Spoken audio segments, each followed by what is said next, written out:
अस्सलाम वालेकुम। और हार गए। यही होना था, यही देखना रह गया था। किस ज़माने से इस मैच के लिए इंतज़ार जो थे हम लोग कर रहे थे, लेकिन पाकिस्तान टीम ने आज जो अपनी पाकिस्तानियत दिखाई है ना, टू बी ऑनेस्ट, वो जिस तरह पाकिस्तान टीम हमेशा से खेलती रही है ना, वो ज़माना याद आ जाता है कभी कभी। और ये लेटली बड़ा ज़्यादा इस तरह हो रहा है कि पाकिस्तान ने जो है हम लोगों को याद करवाया है अपना पुराना वाला टाइम, कि जब कोलैप्सेस होते थे और 30 पे 3 हो जाते थे और बॉलिंग भी नहीं चल रही होती थी और बैटिंग भी नहीं चल रही होती थी और बड़ी ऑर्डिनरी किस्म की टीम लग रही थी। लेकिन पिछले कुछ सालों में इन्होंने हमारी होप्स बढ़ाई और सबसे बड़े इवेंट में जो है वो फिर से आके ठस होके गिर गए। तो इंडिया के खिलाफ आज मैच था और total one sided match. Pakistan toss हारने के बाद पहले बैटिंग का मौका मिला, बैटिंग पैराडाइज थी पिच। मतलब ये मैं ये नहीं कहूँगा कि 350 400 वाली पिच थी, लेकिन 280 290 300 बन सकते थे।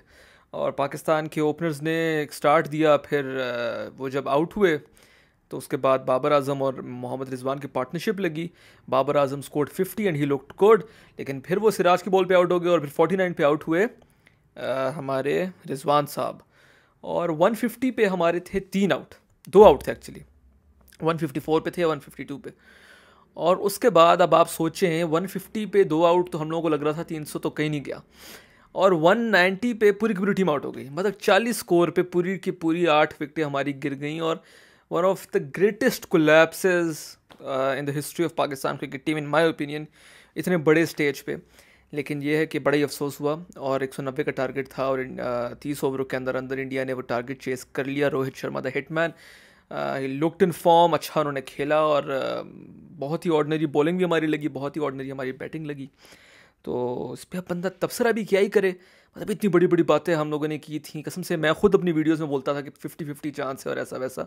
और मुझे पता था कि इंडिया फेवरेट है, इंडिया अच्छा खेलेगी, लेकिन इतना बुरा पाकिस्तान खेलेगा, इतना बुरा कोलैप्स हमारा होगा, ये मैंने नहीं सोचा था। तो दिल बड़े टूटे आज। बाबर आजम एंड कंपनी ने जो है वो दिल तोड़े।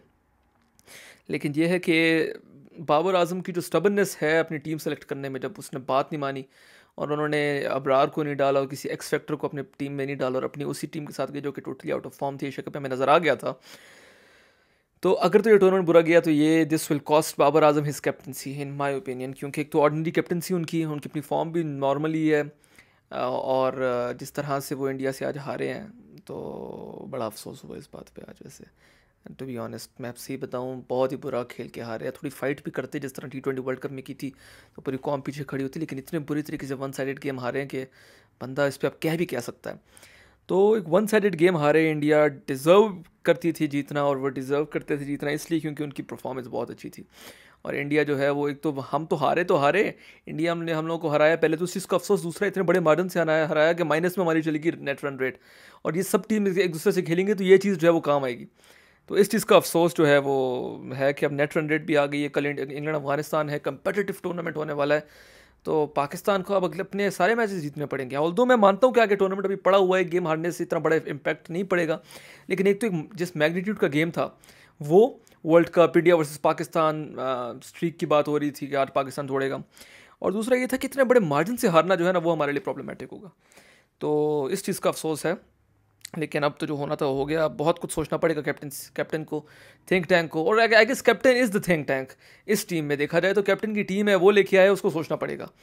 तो आगे का रास्ता देखते हैं क्या होता है। आई होप अगले मैच जीते। अगला मैच ऑस्ट्रेलिया के साथ है, then Afghanistan, then South Africa. और आपको पता है अफगानिस्तान किसी से भी नहीं जीतते, उनमें कोई एम्बिशन नहीं है, लेकिन हमारे खिलाफ उनको जो है पता नहीं अंदर से अपनी कोई जद्दी पुश्ती, उनको जो है ना अपने कोई गम याद आ जाते हैं और हमारे खिलाफ जो है वो उनके अंदर से जो कोई आग जो है वो भड़कना शुरू हो जाती है। तो वो वाले मैचेस हैं। बट आई होप कि पाकिस्तान इस लॉस से कुछ सीखे और आगे जाके आगे के मैचेस में अच्छा परफॉर्म करे। लेकिन बहुत डिसअपॉइंट किया हमारी टीम ने आज। लेकिन ये है कि अब जो होना था वो हो गया, क्या हो सकता है। इंडिया को मुबारकबाद, इंडियन फैंस को मुबारकबाद। बहुत अच्छा आप लोगों ने खेला और डिज़र्व करते थे आप लोग नंबर 1 रैंक पे आना। और आप लोग आए आज, तो मुबारक आप सबको। लेकिन मैं एक और बात कहना चाहूँगा कि देखिए, जिस तरह से पाकिस्तानी प्लेयर्स को, सॉरी, पाकिस्तानी फैंस को, जर्नलिस्ट को वीज़े नहीं दिए गए आज के 1,40,000 के क्राउड में, मतलब पाकिस्तान का कोई बंदा ही नज़र नहीं आ रहा था। मतलब आप लोग देखें, दुनिया में बड़ी बड़ी राइवलरीज होती है। फ्रांस और जर्मनी के जब मैचेस होते हैं आपस में, या एशेज़ होती है, हाँ, तो उसमें जो है वो आप लोग अवे टीम के लिए पूरे स्टैंड्स होते हैं, उनको टिकट्स दी जाती हैं, उनको वीज़ास दिए जाते हैं, वो लोग आते हैं। लेकिन इंडिया ने तो बिल्कुल ही पाकिस्तानी फैंस को आने नहीं दिया और एक वन साइडेड किस्म का टूर्नामेंट बनाया हुआ था, कोई बायलैटरल सीरीज़ हो रही है। जिस तरह मिकी आर्थर ने भी कहा कि ऐसा लग रहा था कि कोई बायलैटरल सीरीज़ है, ना पाकिस्तान के एंथम्स लग रहे थे, ना दिल दिल पाकिस्तान बहुत कम लगा। तो मतलब वो एक वो माहौल उन्होंने बनाया हुआ था कि जिस तरह ये इंडिया की कोई होम सीरीज़ हो रही है, ऑल्दो इंडिया में है, लेकिन और मुल्कों में भी इस तरह के टूर्नामेंट्स होते हैं, लेकिन वो इस तरह बुरा रवैया नहीं रखते अपने मेहमानों के साथ जिस तरह से इंडिया ने रखा है। और जिस तरह से क्राउड आज बू कर रहा था बाबर आजम को, उस बेचारे ने यार आज तक तारीफ ही की है इंडियंस की, और वो जिस तरह का उसका कैरेक्टर है। तो ठीक है, आज हम लोग हार गए, लेकिन ये चीज़ें हैं कुछ इंडियन क्रिकेट बोर्ड को तो खैर शर्म आती नहीं है, वो लोग तो नहीं सोचेंगे। आईसीसी को थोड़ा सोचना चाहिए कि यार आप लोग इस तरीके से ना करें, हालात को कंट्रोल करने की कोशिश करें, ठीक करने की कोशिश करें, ना कि और ख़राब हो। तो ये है, बाकी आदत से मजबूर है बीसीसीआई, अब क्या हो सकता है उसका। लेकिन वीडियो के आखिर में एक बार फिर इंडियन क्रिकेट टीम को मुबारकबाद, इंडियन क्रिकेट फैंस को मुबारकबाद। बहुत अच्छा खेला पाकिस्तान, टोटली जो है वो आउट ऑफ कंट्रोल था। हमारा स्पिन डिपार्टमेंट अगले मैच में खुदा का वास्ते शादाब खान को अंदर बिठाएं। उस बंदे से ना बैटिंग हो रही है, ना उस बंदे से बॉलिंग हो रही है। आप लोग स्पेशलाइज बॉलर लेके आ जाएं, लेकिन ये जो ऑलराउंडर के चक्कर में जो है ना, ये ना पड़े। स्पेशलाइज बॉलर लेके आएँ, और शाहीन शाह अफरीदी को अगर कोई प्रॉब्लम है तो उसको ठीक करें, उसको अगर मेंटली कोई प्रॉब्लम है तो ठीक करें, लेकिन खुदा का वास्ते उसको किस तरीके से फॉर्म में लेके आए। लेकिन शादाब खान को अंदर बिठाएं। शादाब खान ने से नहीं परफॉर्म हो रहा, वो नहीं कर सकता, वो आगे का टूर्नामेंट भी इस पर हम लोगों का जाएगा, उसको अंदर बिठाएं। उसामा मीर को लेके आए, स्पेशलाइज जो बॉलर है वो लेके आए, और दुआ करते हैं कि आगे का टूर्नामेंट हमारा अच्छा गुजरे। आई होप आपको मेरी वीडियो पसंद आई होगी। इंशाल्लाह अगली वीडियो में मुलाकात होती है, और दिल छोटा ना करें सारे फैंस, इंशाल्लाह पाकिस्तान टीम आगे होपफुली अच्छा परफॉर्म करेगी। और